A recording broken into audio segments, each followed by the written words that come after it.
Estimados alumnos, vamos a continuar la práctica de micología. En esta oportunidad se trata de la práctica número 9, que tiene que ver con las técnicas de aislamiento y uso de claves morfoespecies para la clasificación taxonómica de hongos filamentosos, ¿no?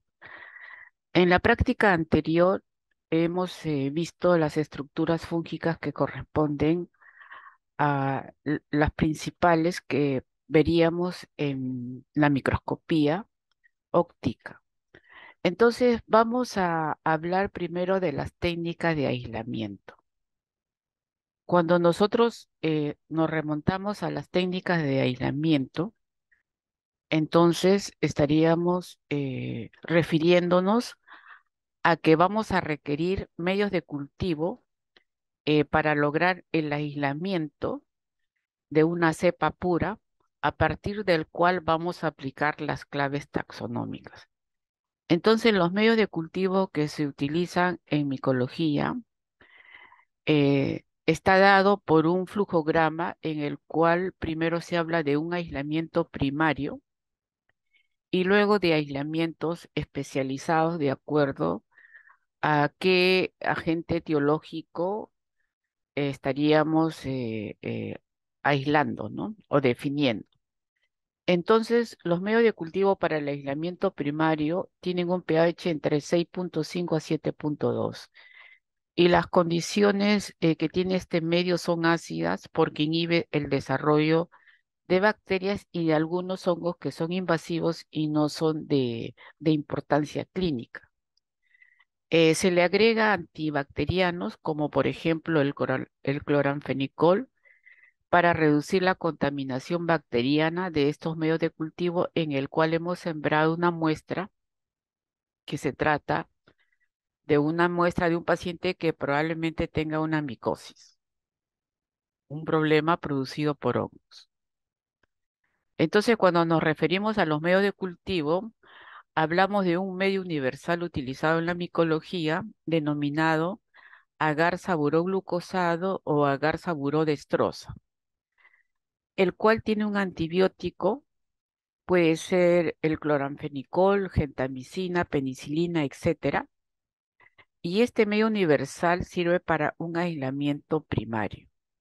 Luego vienen dentro del trabajo de laboratorio, luego de tener el aislamiento primario que se caracteriza por tener una cepa pura y única, entonces podemos empezar con medios especializados. Y cada medio especializado va a tener un objetivo, ¿no? Por ejemplo, el medio arroz sirve más para levaduras, el medio agar papa es para tener conidias, el cron agar es un agar cromogénico, etcétera. Eso lo vamos a ver más adelante.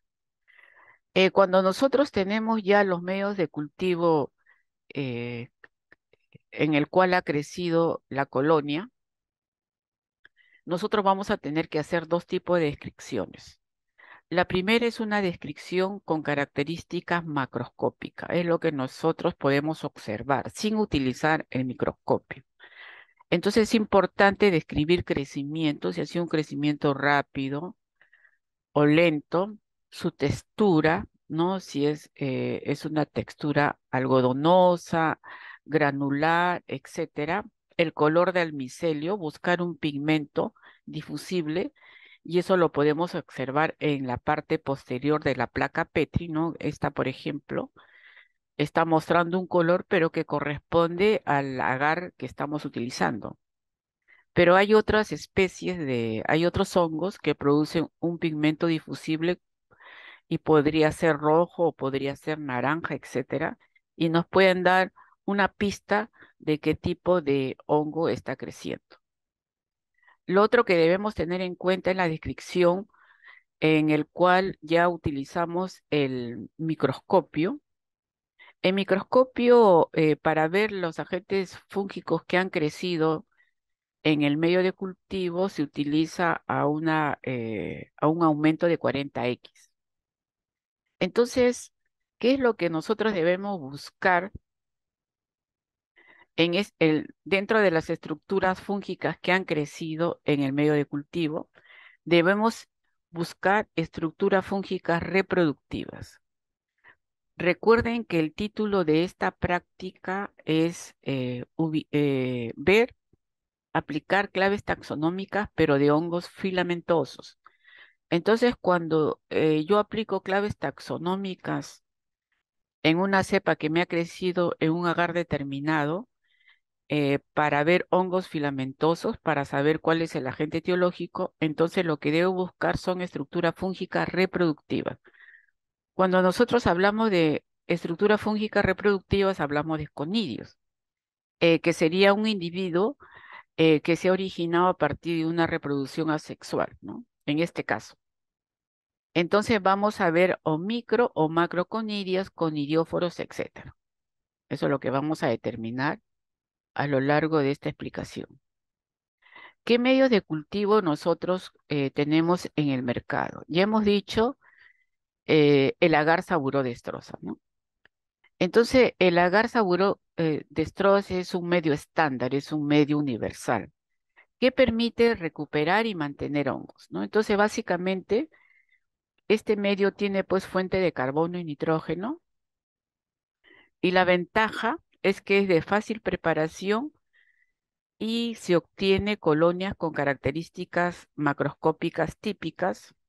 Sin embargo, la desventaja es que es una fuente de carbono fácilmente utilizado por los hongos y estos van a desarrollarse vegetativamente en forma exuberante. Entonces, como son hongos filamentosos, probablemente vamos a ver una gran cantidad de hifas, pero con escasa fructificación. Cuando nosotros hablamos de fructificación, significa pues estructuras fúngicas reproductivas.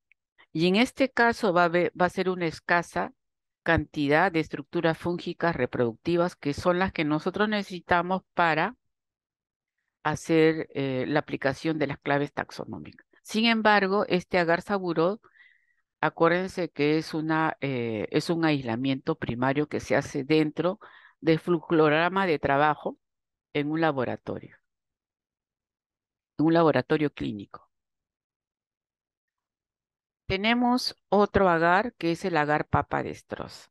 Este agar papa destroza sí permite pues la esporulación, o sea, permite la reproducción de los hongos y por tanto vamos a ver una gran cantidad de estructuras fúngicas reproductivas.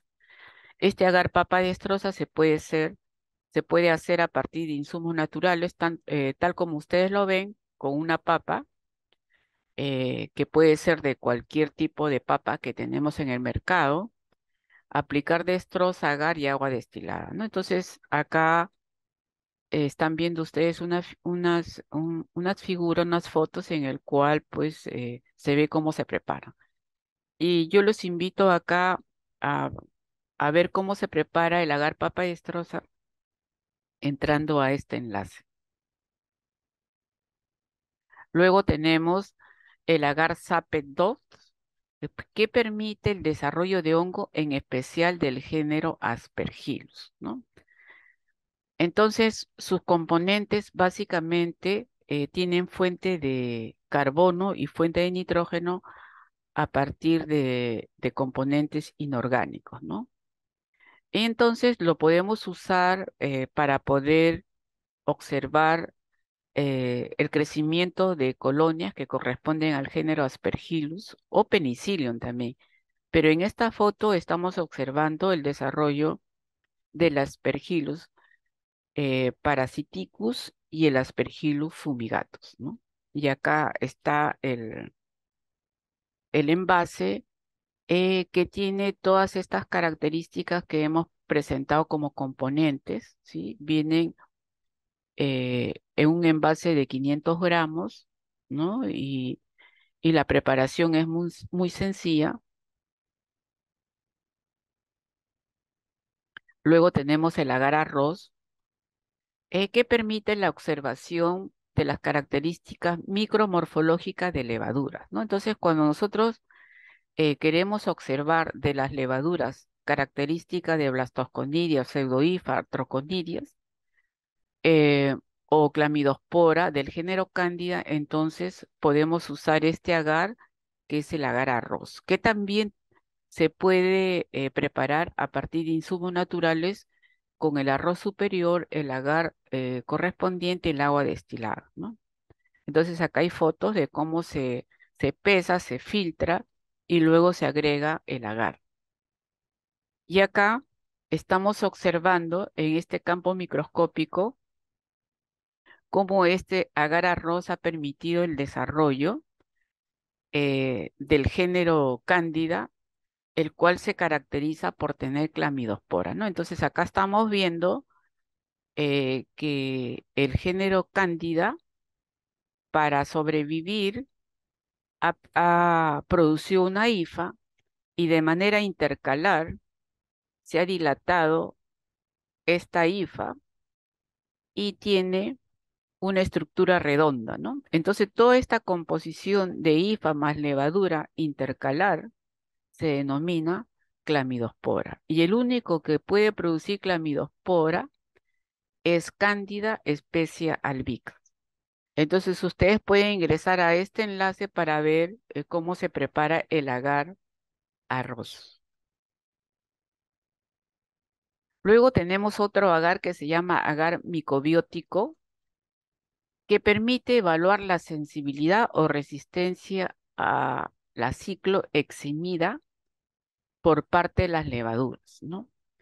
Entonces acá se utiliza la cicloheximide llamada también actinione, ¿sí? Una vez preparado el agar micobiótico, tal como lo ven en estos tubos, se siembra la cándida SPP y cuando crece la cándida, a pesar de que tenga este cicloheximide, entonces si hay crecimiento significa que hay resistencia.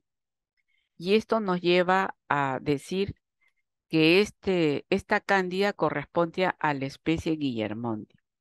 En cambio, cuando no hay crecimiento de la cándida en la superficie donde se encuentra este agar micobiótico, entonces hablamos que es una cepa sensible a la cicloheximide y se trata de género cándida especie tropicales, ¿no? Entonces, de esta manera podemos diferenciar Guillermondi de tropicales, usando este agar micobiótico. Otra manera también de poder diferenciar las levaduras como criptococo y cándida es la detención de ureasa. Entonces, en la detención de ureasa, la composición de este medio de cultivo llamado agar urea tiene eh, fuente de carbono y vemos pues que se ha agregado urea y el rojo de fenol. Entonces, el rojo de fenol es un indicador que va a virar de color si es que va a haber presencia de ureasa. Entonces, en la interpretación de resultado es positivo si hay viraje del color del medio de cultivo hacia un color fucsia o rojo púrpura o rosa. Y es negativo si el color del medio de cultivo permanece de color original, ¿no? Entonces, positivo es que sí, efectivamente tiene esta enzima ureasa. Entonces, acá vemos que es positivo, urea positivo, presencia de ureasa positivo, ha virado el color y corresponde al género Cryptococcus, especie neoforma, y el para urea negativo, ureasa negativo, negativo, porque permanece con el color del agar, entonces corresponde a Cándida, especie albicans.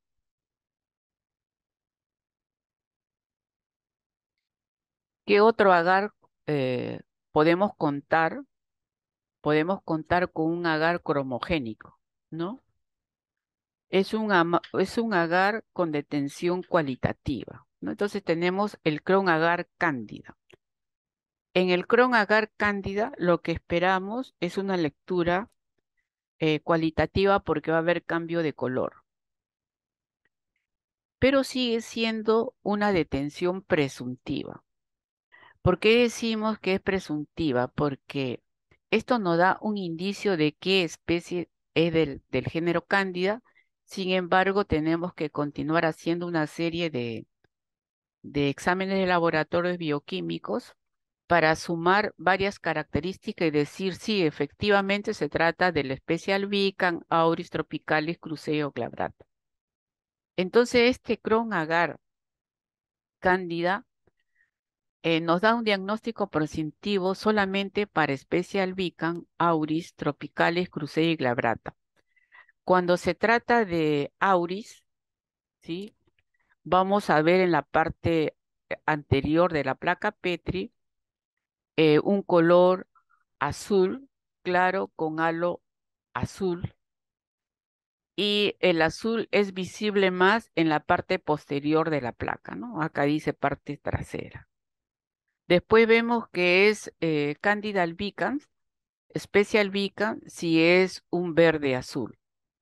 Es tropicales si es un azul metálico con halo rosa, ¿no? Alrededor. Es Crusei si es un, acá está, si es un rosa borroso, y es glabrata si es este color malva. Entonces ustedes pueden ver cómo se prepara este medio de cultivo cromogénico en este enlace. Acuérdense que en todos los medios especializados que estamos comentando, lo que se va a sembrar es una cepa pura, ¿sí? Que hemos obtenido de la garza burot destroza, que es el aislamiento primario. Luego también contamos con medio base para carbohidratos. Este medio base para carbohidratos permite la identificación de levaduras mediante la asimilación de azúcares. Entonces, lo que nosotros vamos a tener es una serie de tubos al cual se le ha agregado un azúcar en especial, ¿no? Por eso acá dice agregar un carbohidrato, que es un azúcar, esterilizado por filtración. Entonces, un tubo de estos tiene sacarosa, la otra tiene rafinosa, glucosa, lactosa, sucrosa, etcétera, ¿no? Entonces, trabajamos con 6 azúcares especiales y le agregamos un indicador que es el púrpura de bromocresol. Entonces, lo cultivamos en la superficie de este medio base de carbohidrato, sembramos la cepa problema, que nosotros le hemos denominado Cándida SPP, ¿no? SPP significa que todavía no tiene determinado la especie, pero sí sabemos que es el género Cándida. Entonces lo sembramos en la superficie. Entonces, estas son las características bioquímicas de Cándida glabrata. Ahora más adelante vamos a ver, o en la siguiente práctica vamos a ver cómo se lee.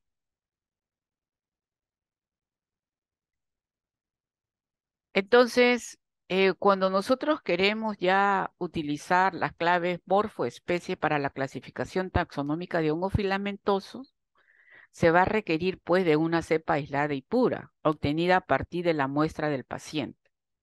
Entonces hemos visto que para obtener una cepa aislada y pura hemos partido de un agar saburodestrosa, que es el aislamiento primario, y luego hemos aplicado el medio de cultivo especializado de acuerdo a lo que pensamos que podría ser, o levaduras o qué tipo de filamento. Hemos visto que en algunos casos hay agares que son especializados solamente para levaduras, otros para aspergillus, otros de manera general. Pero desde el punto de vista del uso de claves morfoespecies, significa que nuestro instrumento que vamos a utilizar para aplicar estas claves taxonómicas va a ser solamente el microscopio óptico, ¿sí? Y según eso vamos a aplicar la clasificación taxonómica morfoespecie.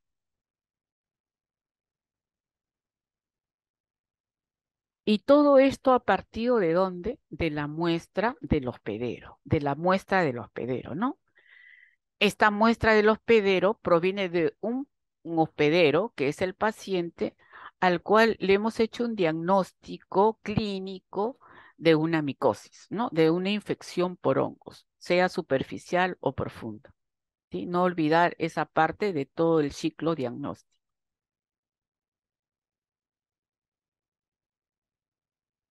Entonces, para aplicar las claves taxonómicas se requiere la cepa aislada. Sin embargo, cuando nosotros vemos esta placa Petri y vemos el crecimiento de las ya en el medio de cultivo especializado, podemos ver desde el punto de vista macroscópico que se trata pues de una colonia algodonosa, blanquecina, de bordes irregulares, con relieves, etcétera. Eh, y todo este crecimiento se llama micelio, pero tenemos dos tipos de micelio, ¿no? Un micelio que está en la profundidad del agar, que le sirve como sostén para que no, para que se pueda aferrar al agar, del cual se nutre desde el punto de vista de fuente de carbono y nitrógeno, etcétera. Y vamos a tener un micelio aéreo que emerge del sustrato, o sea, del agar. Entonces, como habíamos dicho que requerimos del conidio para aplicar las claves taxonómicas, entonces, ¿cuál es el micelio que yo debería obtener de esta placa Petri para poder llevarlo a una lámina que tiene azul de lactofenol o hidróxido de potasio? Pongo ahí el micelio y lo llevo al microscopio. Entonces, el micelio que debo obtener es el micelio aéreo o reproductivo que emerge del sustrato. Este micelio aéreo reproductivo me garantiza que estoy teniendo estructura fúngica reproductiva, en el cual está pues en los conidios. Estas claves taxonómicas entonces que vamos a aplicar está referido para hongos filamentosos y para hongos dimórficos térmicos regionales, ¿no? Que en la teoría se le va a explicar. Entonces, una vez teniendo ya las conidias, que sabemos que es un individuo originado por reproducción asexual, que se forma a partir de una célula conidiógona o hifa fértil y es producida en el ápice o lado de las hifas. Y habíamos dicho que las conillas por su tamaño pueden ser microconillas o macroconillas, ¿no? Entonces, en la práctica anterior, ustedes han visto hifas que tienen microconillas de manera alterna a lo largo de la hifa, ¿no? Y las macroconillas que miden más de 7 micras, que tienen una forma en uso o con un terminal de punta Roma, etcétera, y tiene celdas que hay que contarlas. Luego dijimos de que existe un conidióforo y el conidióforo está definido como un órgano accesorio que sostiene a los conidios. Y por eso ustedes ven que acá está la hifas, que están tabicadas, pero esta es la hifa fértil del cual emerge el conidióforo, que es una hifa de manera perpendicular, se dilata y forma la vesícula, continúa, puede continuar con fialis, en este caso el lado izquierdo que estoy señalando, o como en el lado derecho, en el cual antes de las fialis están las métulas, ¿sí? Y luego vienen las fialis y finalmente vienen las conillas. Entonces, cuando uno quiere aplicar las claves taxonómicas, que ustedes los van a encontrar en el Blackboard, vamos a ver pues que las claves taxonómicas te piden que diferencies en el campo microscópico si existen macroconidias o si hay microconidias. Entonces, si por ejemplo yo aplico la clave taxonómica y en mi campo macroscópico dice macroconidias presentes, yo defino, si hay macroconidias presentes en todos los campos, en los 100 campos microscópicos, entonces me dice macroconidias presentes, pase al número 2. Voy al número 2 y te dice Si esa macroconía es de forma de uso, de paredes gruesas y rugosas, si termina en pico terminal, si está formado por más de 6 células e incluso te manda a una figura, entonces al aplicar todas estas características te dice que se trata de un Microsporum canis, ¿sí? Entonces ustedes van a aplicar este tipo de claves taxonómicas, pero fundamentalmente esta tiene que ser obtenido del micelio aéreo y tienen que buscar en el campo microscópico las conillas, que pueden ser micro macroconillas. Estas pueden salir directamente de la IFA, pero en otros casos pueden salir eh, previamente el conillóforo y recién salen las conillas, ¿sí? Entonces, vamos a aplicar las claves taxonómicas dependiendo del tipo de micosis, ¿no? Por ejemplo,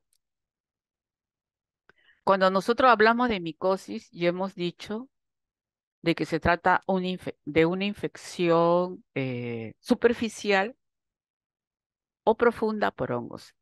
Cuando hablamos de superficial, significa que la micosis ha llegado a piel, ha llegado a cabello, a uña o a mucosa oral. Pero en este caso, como se trata de filamentos, entonces es una micosis superficial producida por dermatofitos, ¿no? Y que solamente está produciendo el problema en el huésped, en la piel, en la uña o en el pelo. Entonces los agentes etiológicos son género tricofitón, género microsporo y el género epidermofitón. Dentro de las estructuras fúngicas que yo voy a observar son hifas, microconías o macroconías. Si, por ejemplo, en el campo microscópico yo veo microconidias, probablemente estoy delante del género tricofitón, que es lo característico. Si yo veo macroconías, probablemente estoy en el género Microsporum o Epidermofitón, ¿sí? Entonces, la diferencia de cada especie ya dentro de cada género se va a hacer de acuerdo a las estructuras que me mencionan las claves taxonómicas. Pero ya mirando esta diapositiva podría hacer esa diferenciación. Microconías en género Trigofitón, macroconías en género Microsporum y Epidermofitón. Es lo es lo que voy a observar. Por ejemplo, acá, por ejemplo, vemos microconidias, que ya hemos definido que son unicelulares. Entonces, acá hay una hifa en el cual vemos microconidias a lo largo de esta hifa de manera alterna. Estas microconidias tienen una forma de lágrima, están aisladas, ¿no? No están agrupadas y están dispuestos lateralmente de las hifas. Entonces, este pertenece al género Tricofitón. Ahora, si yo veo que en la placa Petri hay un pigmento difusible en la parte posterior de la placa Petri y es roja, probablemente entonces se trata de Tricofitón rubrum, porque rubrum significa rojo, ¿sí? Entonces vamos sumando varias características, no solamente microscópicas, sino macroscópicas, que sería el pigmento difusible. Cuando vemos la macroconidias, que está constituida por varias células o celdas, que estaría entre tabique y tabique, serían las celdas o células, y miden más de 7 micras, entonces acá veo macroconidias.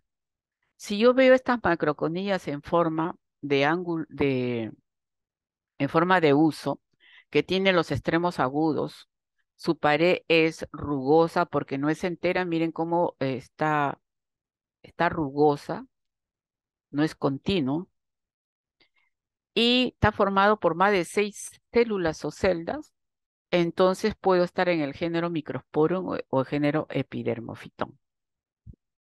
Entonces vamos a ver algunas diferencias. Acá, por ejemplo, esta muestra, como yo les decía, parte pues de un hospedero que tiene el problema. En este caso estamos hablando de micosis superficial. Entonces acá estamos viendo un pelo dañado y una piel dañada por hongos. Una vez que se ha tomado la muestra y se ha hecho el aislamiento en un agar especializado, como por ejemplo agar papa destroza, entonces vemos pues en la microscopía que en este caso, como vemos microconilla, se trata de género tricofitón, pero ¿por qué digo que es tonsura?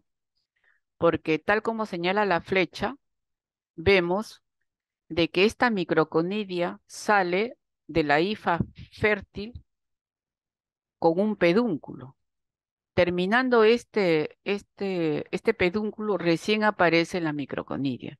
A esta característica se le conoce como palito de fósforo, por ejemplo, o pedúnculo luego de que emerge de la hifa fértil y luego sale la microconidia. Otra característica que tiene esta microconidia para decir que es tonsura es esta forma de balón de la microcotilla, ¿no? Achatada a los lados y una pared gruesa. Ese es en el caso del pelo. En el caso de la piel por hongos, una micosis en la piel, decimos que es Microsporum, género Microsporum, porque hay macroconillas, pero decimos que es canis porque tiene más de 6 celdas, acaba en ángulo agudo, tiene una pared rugosa y gruesa. En el fondo lo que se ve son hifas del cual emergen estas macroconillas, ¿no? Entonces se trata de un Microsporum canis. ¿Qué otra cosa nos podría ayudar para decir que es canis y que nos ayuda a sumar esta característica? Es que cuando nosotros ponemos en el reverso de la parte posterior de la placa Petri, donde ha crecido el hongo, vemos que hay un pigmento difusible de color naranja, ¿no? Amarillo naranja. Entonces, este es uno de los pocos también que produce pigmento difusible, que es el Microsporum canis. Entonces ya estamos viendo género Trichophyton rubrum, presenta un pigmento difusible de color rojo en el agar, y el género Microsporum especie Canis también tiene un pigmento difusible en la parte posterior del medio de cultivo donde ha crecido la cepa de color amarillo naranja. Son los dos únicos dermatofitos que tienen estas características macroscópicas. Cuando nosotros tenemos una muestra que proviene de una micosis cutánea, significa que este huésped tiene un problema de un hongo que ha llegado hasta tejido celular subcutáneo y por continuidad puede llegar a ganglios, puede llegar a hueso, ¿sí? Entonces, el agente etiológico que se conoce involucrado en esta micosis es el Sporotrichenki. La característica del Sporotrichenki es que es un hongo dimórfico. Cuando se habla de dimórfico, significa de dos formas. Entonces yo voy a encontrar el Sporotrichenkin como levaduras o como filamentos. Así lo voy a observar al Sporotrichenkin, dependiendo de la temperatura. Por eso es que se denomina hongo dimórfico térmico. Tiene dos formas y depende de la temperatura. Entonces, a 25 grados centígrados, a temperatura ambiente, se va a manifestar sus estructuras reproductivas como conidióforo que termina en microconidias. Y a temperatura de 37 grados centígrados se va a manifestar como levaduras, ¿no? Entonces, el modelo del paciente infectado por Sporotrichenki, y como este paciente está a una temperatura de 37 grados centígrados, entonces cuando tomamos la muestra del paciente va a tener la forma levaduriforme, ¿sí? Pero si esta muestra del paciente lo cultivamos la muestra a temperatura ambiente o a 25 grados centígrados, vamos a obtener las estructuras reproductivas denominadas conidióforos que terminan en microconillas, ¿sí? Entonces, eso es lo que hacemos nosotros en laboratorio. Obtenemos la muestra del paciente con, con diagnóstico de micosis cutánea y lo sembramos la muestra en un medio de cultivo especializado a temperatura de 25 grados centígrados a temperatura ambiente, tratando de encontrar esta estructura fúngica. Y también lo sembramos a 37 grados centígrados para ver la levadura. Y con eso demostramos que se trata de un hongo que tiene dos formas de acuerdo a la temperatura. Entonces ustedes, acá tenemos la micosis cutánea, en este caso por Sporotrichenkin, acá está la persona afectada, eso lo vamos a ver en teoría, ahora estamos haciendo la práctica, todo tiene su correlato. Entonces, si está a temperatura de 25 grados centígrados, lo que yo debo buscar en el campo microscópico una vez que eh, tenga la cepa aislada y lo lleve al microscopio es con irióforo, ¿sí? Entonces ustedes ven acá una hifa fértil del cual emerge una hifa perpendicular muy corta, delgada y que presenta un acúmulo de microconidias, ¿sí? Conidióforo y acúmulo de microconidias. A esta característica se le denomina flor de margarita.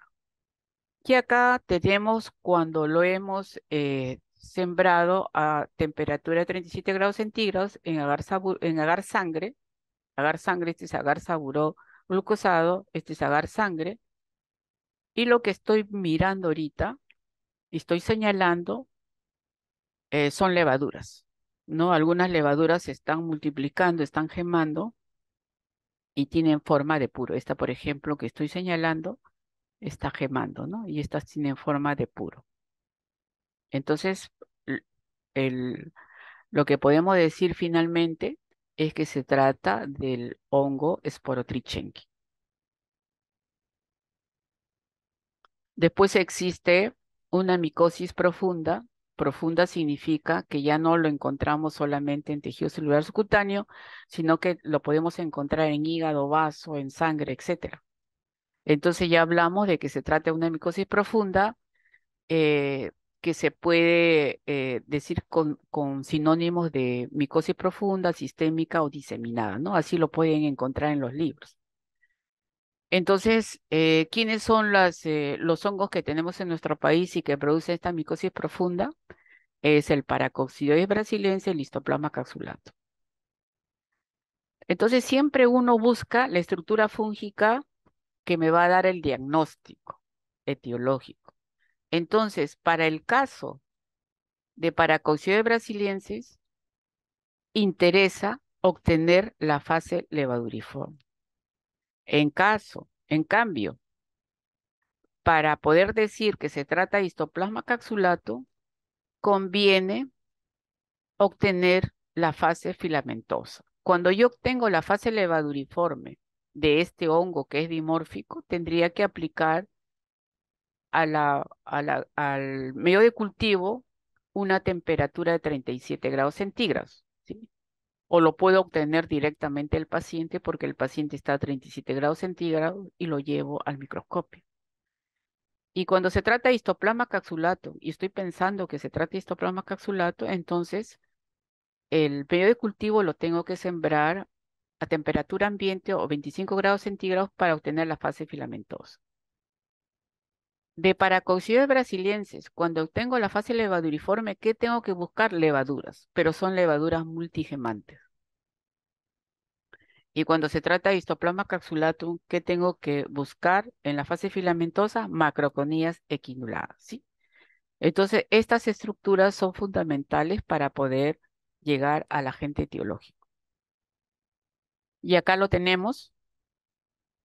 En el lado izquierdo tenemos una muestra del paciente que se le aplica una vez aislado, se le aplica KOH para observarlo en el microscopio.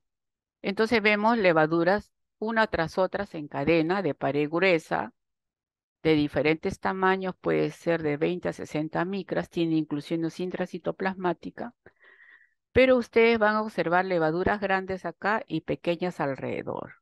Entonces, cuando yo veo este tipo de levaduras más grandes y pequeñas alrededor, entonces estoy delante de una levadura madre con levaduras hijas alrededor. Y por eso se denomina levaduras multigemantes. Pero si, por ejemplo, yo veo una levadura madre de cual emergen dos levaduras hijas, solamente dos, entonces se le cataloga como levadura en timón de barco o la cabeza de Mickey Mouse, ¿no? Entonces, esas características, denominaciones las van a encontrar en los libros.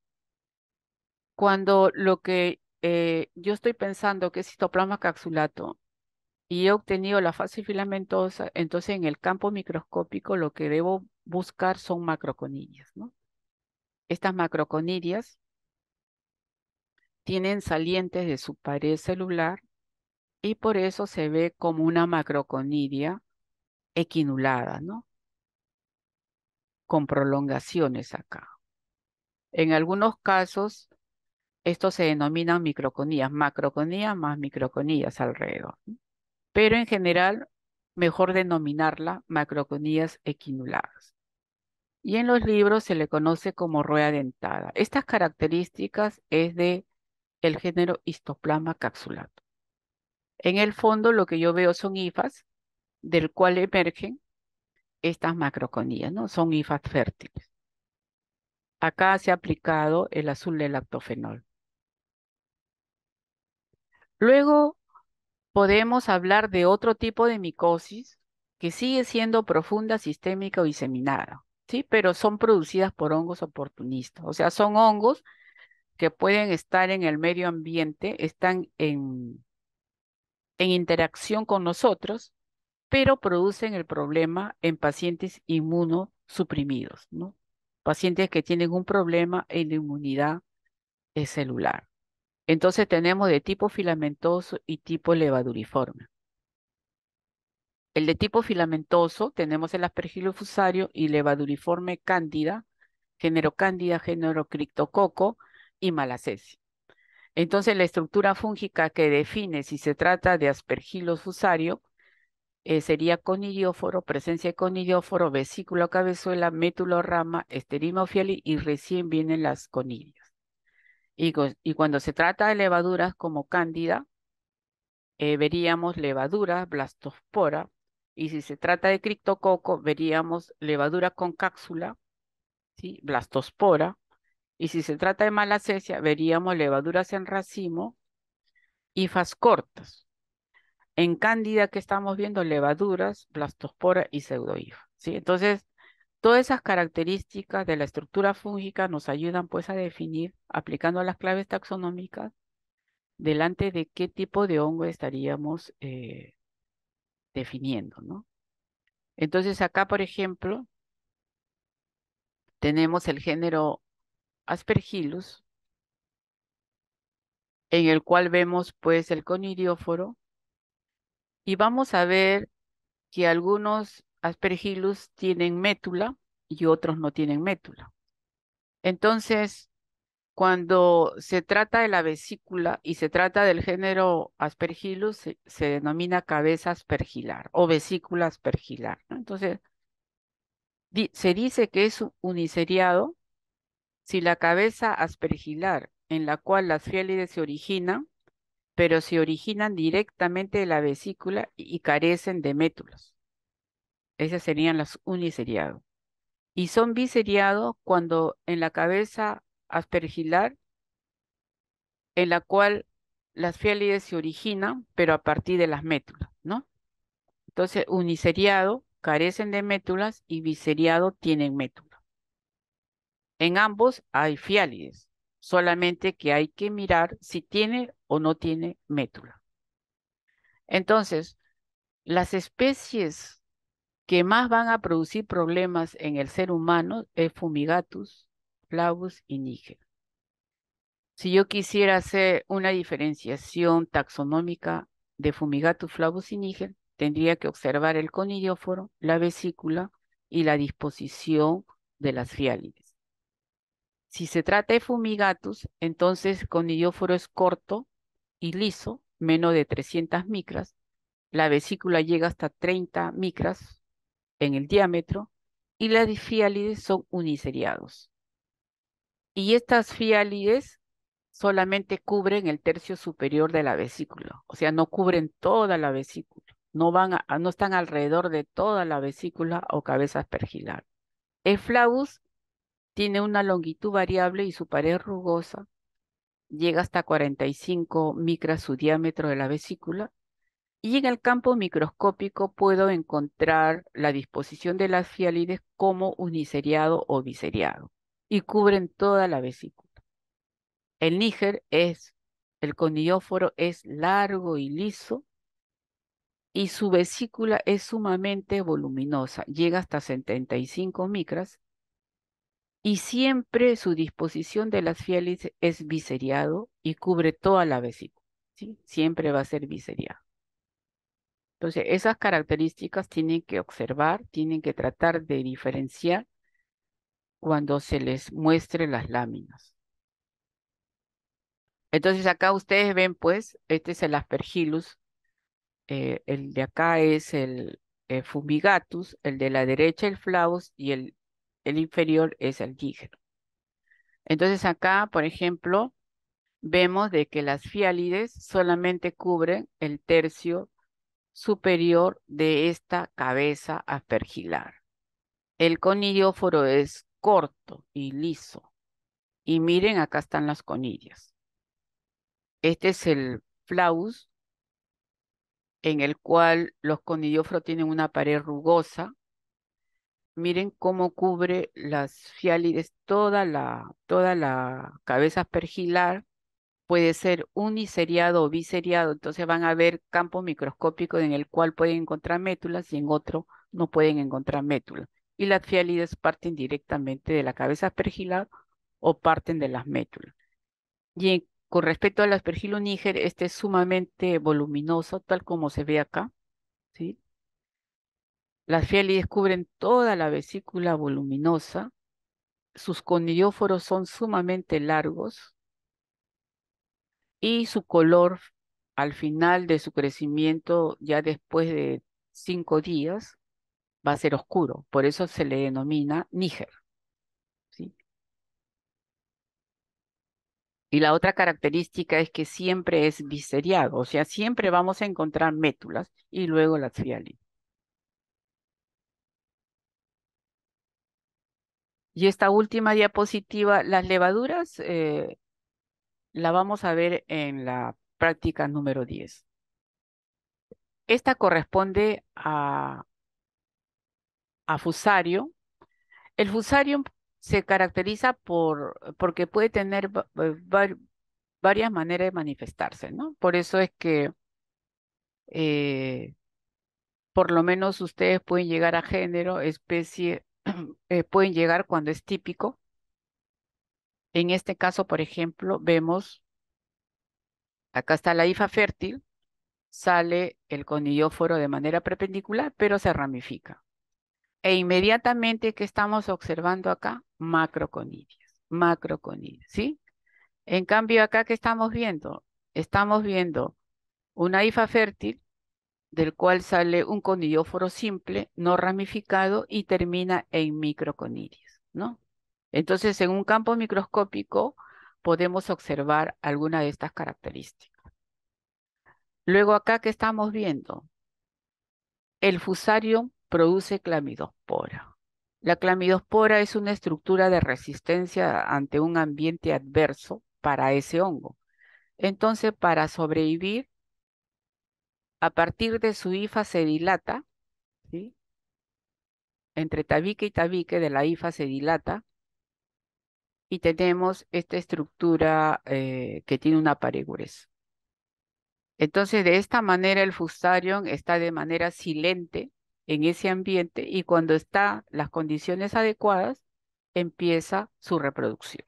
Entonces, la clamidospora también podemos observar en el campo microscópico cuando vemos fusarium.